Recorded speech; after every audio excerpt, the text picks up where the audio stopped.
বিএনপির সঙ্গে ডক্টর ইউনূসের যে মিটিংটা হয়েছিল গতকাল এবং সেটা হওয়ার পর বিএনপির যে প্রতিক্রিয়া এবং সেটা নিয়ে সরকার পক্ষের যে ব্রিফিং, এই সব মিলিয়ে কিন্তু আমার কাছে পুরো বিষয়টা কি ঠিক ক্লিয়ার মনে হচ্ছে না। সবাই যে একইভাবে চিন্তা করছেন, একই লাইনে হাঁটছেন, একই ধরনের ভবিষ্যৎ আমাদের জন্য দেখাচ্ছেন, আমার কাছে কিন্তু সেরকম মনে হচ্ছে না। আমি একটা দ্বিধায় পড়ে গেছি। দ্বিধাটা কোথায় সেটা বলি। প্রথমত হলো যে জিনিসটা মানে বিএনপির যে চাওয়াটা, এই চাওয়াটা ঠিক কি বেঠিক।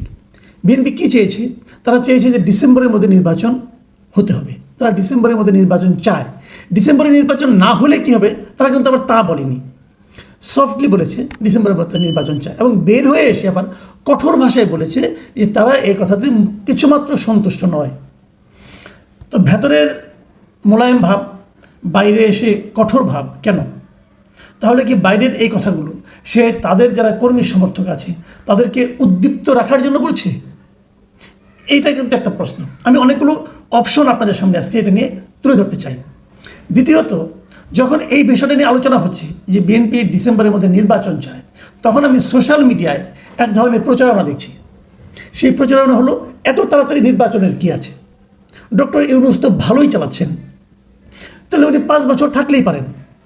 কেউ কেউ বলছেন আপনি 10 বছর থাকুন, কেউ কেউ আরও বাড়াচ্ছেন। কিন্তু একটা জিনিস তারা মাথায় রাখছেন না যে ডক্টর ইউনূস কোনো অমর ব্যক্তিত্ব নন। অমরত্বকে প্রকৃতি স্বীকার করে না, আল্লাহও স্বীকার করেন না। মানুষকে একসময় চলে যেতে হয়। তো 10 বছর যদি হয় তখন ওনার বয়স হবে 94। 94 বছর বয়সে হয় না রে ভাই, তখন তো মানুষ কাপড় চোপড়ই ঠিক রাখতে পারে না। এই যেটা হয় না, এভাবে আবেগ দিয়ে দেশ চালানো যাবে না। আবেগ দিয়ে ক্ষমতা কে থাকবে না থাকবে সেটাও নির্ধারণ করা যাবে না, এটা ঠিক না। আবার আরেকটা কথা, যারা বলছেন যে উনি 3 বছর থাকুক অথবা 5 বছর থাকুক, তারা কিসের ভিত্তিতে বলছেন সেটাও ক্লিয়ার না। তারা বলছেন জনগণ চায়, উনি নিজে চান, কোনো সন্দেহ নাই। এখন উনি কি সকলের মতটাকে পড়তে পেরেছেন? গণতন্ত্রের সকলের মত পড়ার একমাত্র পদ্ধতি হচ্ছে নির্বাচন। ঠিক আছে, যদি ডক্টর ইউনূস সাহেব এই সরকার চালানোর জন্য সবচেয়ে যোগ্যতম ব্যক্তি হন, তাহলে নির্বাচন করুন, কোনো আপত্তি তো নাই। উনি যে কোনো একটা আসন থেকে নির্বাচন করুন। উনি যদি পাশ করেন তখন ওনার একটা দল থাকলে ওই দল যদি পাশ করে উনি প্রধানমন্ত্রী হতে পারবেন। যে আকাঙ্ক্ষাটা আবার সার্জিস আলম করেছে, এ তার নাকি জীবনে একটা অতৃপ্ত আকাঙ্ক্ষা, ওনার জীবনে একটা আকাঙ্ক্ষা, বিশাল আকাঙ্ক্ষা, উনি একবার দেখে যেতে চান যে উনি একটা রাজনৈতিক সরকারের প্রধান হবেন। সার্জিস আলমের আকাঙ্ক্ষা বাস্তবায়িত হতে পারে। তাহলে দেখুন, এই যে 5 বছর তত্ত্ব, এই তত্ত্বটা আসলে প্রথমে কোথা থেকে আসলো একটু মনে করে দেখুন তো। এটা আমরা প্রথম শুনলাম ধর্ম উপদেষ্টার কাছে। ধর্ম বিষয়ক উপদেষ্টা তিনি একবার একটা থিওরি দিলেন যে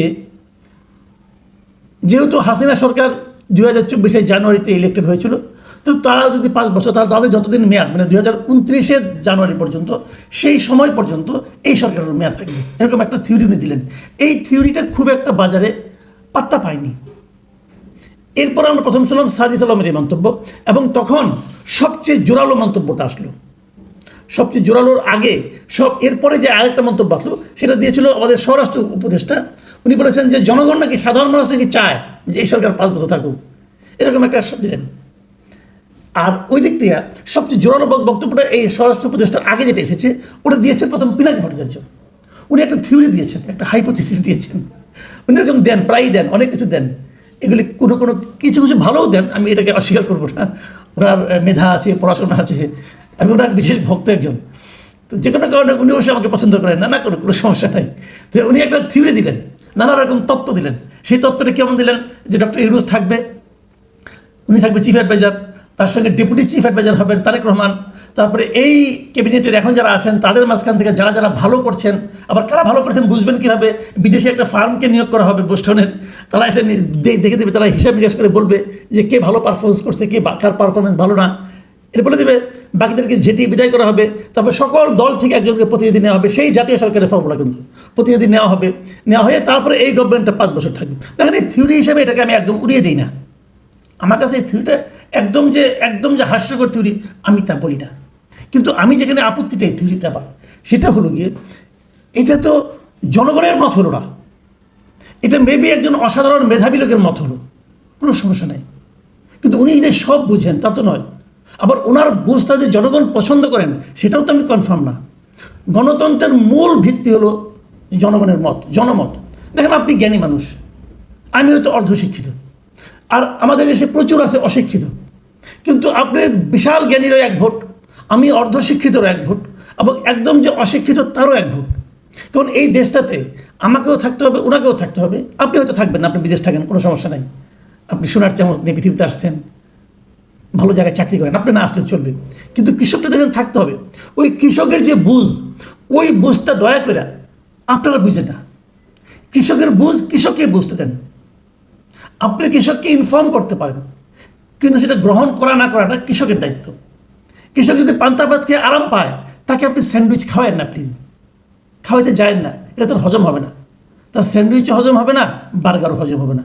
সে পান্তা ভাতেই ঠিক আছে, তার যেটা রুচি, তার যেটা টেস্ট, সে দেখবে। আপনি অফার করতে পারেন, জোর করেন না তো, আপনি অফার করতে পারেন, কিন্তু সেই অফারটা সে গ্রহণ করলো কি করলো না, বোঝানো পায় কি? ইলেকশন দেন। ওই যে ডক্টর ইউনূসকে রাখতে চান, তাহলে এরকম একটা ডক্টর ইউনূস সাহেবকে সামনে রেখে একটা প্রস্তাবিত এরকম একটা দল করেন, উনি তার মাধ্যমে ইলেকশন দিয়ে জনগণের রায় চান। ভাই, ডেমোক্রেসিতে, গণতন্ত্রে জনরায়ের চেয়ে বড় কোনো প্রমাণপত্র হয় না। সেটা আমাদের লাগবে, সেটা না হলে অন্য আলাপ করে লাভ নেই। কিন্তু ওই আগে বলেছি যে পিনাকি সাহেবের, ইলিয়াস সাহেবের, এদের কিন্তু অনেক ভক্ত বালক আছে, মানে অনেকটা পীর সাহেবের মতো। পীর দিয়ে যেটা হয়, পীর যেটা বলে তার ভক্তের পক্ষে কোনোদিনও ওটাকে অস্বীকার করার কোনো উপায় নাই, তাহলে তার মুরিদগিরি থাকবে না। তো এরকম অর্ধশিক্ষিত অনেক মুরিদ আছে ভাই, অর্ধশিক্ষিত কিন্তু অশিক্ষিতর চেয়ে ভয়ঙ্কর। তো মুরিদরা আছে, আর মুরিদরা ওটা নিয়ে এখন নাচতেছে। ডক্টর ইউনূসকে 5 বছর রাখতে হবে, এবং উনি ভালো চালাচ্ছেন। আবার কোনো কোনো মুরিদ বেশি, তারা এইটা আনুগত্য প্রকাশ করার জন্য 10 বছরের থিওরি দিচ্ছেন, এগুলি পাচ্ছেন। এটা চলছে এখন। এখন আমার প্রশ্ন হলো, এর বিপরীতে তারা বলছে আমরা কি কেবলমাত্র একটা নির্বাচনের জন্য সরকারের পতন ঘটিয়েছি। তাহলে কী জন্য পতন ঘটিয়েছেন আপনি? আমি এই প্রশ্নটা করতে চাই, আপনি কী জন্য পতন ঘটিয়েছেন? আর পতন কিন্তু আপনি একা ঘটান নাই, মনে রাখবেন, আপনি যেই হন না কেন, আপনি যেই হন না কেন, আপনার একটা ভূমিকা ছিল। পিনাকি ভট্টাচার্যের ভূমিকা ছিল, ইলিয়াস হোসেনের ভূমিকা ছিল, সকলেরই ভূমিকা ছিল। হয়তো তুলনামূলকভাবে চিন্তা করতে গেলে পরে 100 জনের মধ্যে, অথবা 1000 জনের মধ্যে, অথবা 1 লাখ লোকজনের মধ্যে হয়তো সর্বশেষ ভূমিকাটা আমারও ছিল। আমরা সবাই কিছু কিছু কথা বলেছি।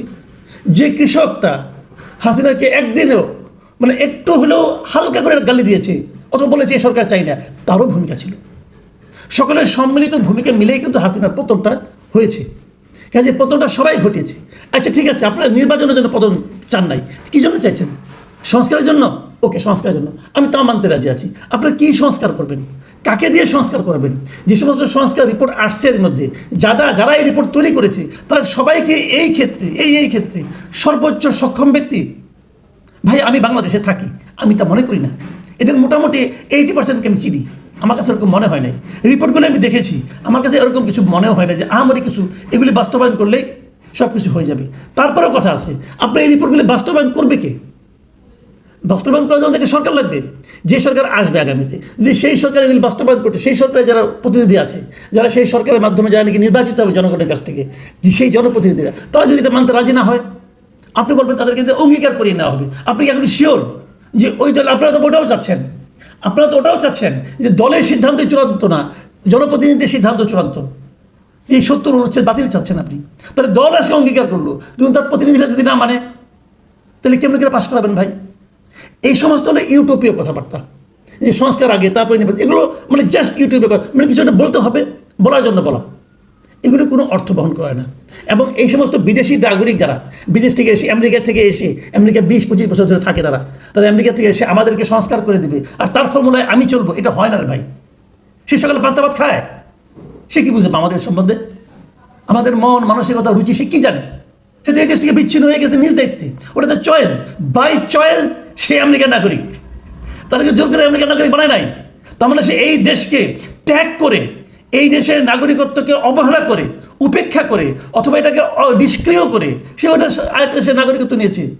সে এই দেশকে সম্পূর্ণ ভালোবাসে না, সে আংশিক ভালোবাসার ভান করে। এই সমস্ত অভিনেতাদের আমার দরকার নাই, পরিষ্কার কথা, আমার দরকার নাই। এদের সংস্কার আমি মানি না, এবং এদের সংস্কার দেশের অনেকেই মানে না। ডক্টর ইউনূস তাদেরকে ভালোবাসে নিয়ে আসছেন, ডক্টর ইউনূস এই কাজটা খারাপ করেছেন। তারপরে আপনারা বলছেন উনি তো ভালোই চালাচ্ছেন। আপনি কী ভালো চালাচ্ছেন ভাই? আমি একটা ভালো উদাহরণ দিই। গত 4 মাসে সয়াবিন তেলের দাম 2 দফা বেড়েছে। প্রথম দফায় 7 টাকা প্রতি কেজিতে, দ্বিতীয় দফা লিটারে 14 টাকা। কেন বেড়েছে? সারা দুনিয়ায় কি এই রেটে বাড়ছে? তো খবর নেন। এই ভালো চলছে, ওই বলে বলে বেশি দিন চালাতে পারবেন না। ওই যে হুজুকে যে আপনার মুরিদরা বলবে হ্যাঁ খুব ভালো চলছে, খুব ভালো চলছে, যারা বাজার করে, বাজারে যায় প্রতিদিন, তারা জানে কি ভালো চলছে, কোন ক্ষেত্রে ভালো চলছে বলেন না, বলেন কোন ক্ষেত্রে ভালো চলছে? আইন শৃঙ্খলা ভালো চলছে, বিনিয়োগ বেশি আসতেছে, উন্নয়ন বেশি হচ্ছে। আমরা যে উন্নয়ন নিয়ে অনেক চিল্লাচিল্লি করতাম যে উন্নয়ন উন্নয়ন বলে তসবির টিপো, আমিও বলতাম উন্নয়নের উন্নয়ন এবং গণতন্ত্র পরস্পরের বিকল্প না, এটা বলতাম। তাহলে এখন সংস্কার আর গণতন্ত্রকে পরস্পরের বিকল্প? তাও তো হতে পারে না। গণতন্ত্র সবচেয়ে আগে, আর উন্নয়নকে আমরা এত থেকে ঘৃণা করছি, সেই উন্নয়ন কি দরকার নাই রে ভাই? দরকার তো আছে। হচ্ছে কোনো উন্নয়ন কর্মকাণ্ড এখন? একটা দেখান তো কি উন্নয়ন কর্মকাণ্ডগুলো হচ্ছে? যেগুলি হাসিনা আমলে চলছিল সেগুলো তো আমরা অনেকগুলো শেষ করতে পারে নাই, আটকে আছে। তাহলে ওগুলো বলে লাভ নাই।